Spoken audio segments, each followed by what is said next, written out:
మొట్టమొదటిగా ఉపవాసం వలన నీకు కలిగే ప్రయోజనం ఏంటి? మన ప్రవర్తన, మన ఆలోచనలు, మన ఊహలు పవిత్రపరచబడతాయి.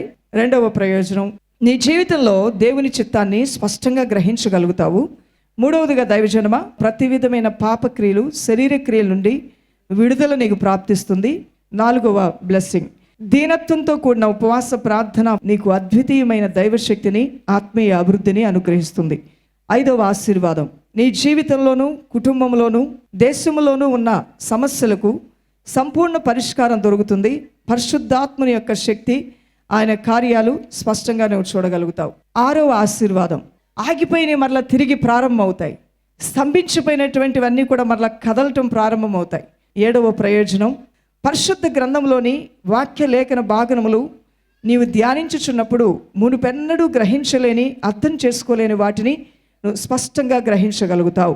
నూరంతలుగా ఫలించవలసిన నీ జీవితంలో 30 ఫలమే నువ్వు చూడటానికి గల కారణం, వాక్యమును సరైన రీతిలో నువ్వు గ్రహించుకొని వాక్యానుసారంగా నువ్వు నడుచుకోవడానికి శక్తిహీనుడిగా ఉండటం వలన ఈ విషయంలో గొప్ప విజయాన్ని నువ్వు చూస్తావు ఉపవాస ప్రార్థన అనంతరం. ఇది తథ్యం, ఇది నిజం, ఇది యథార్థం.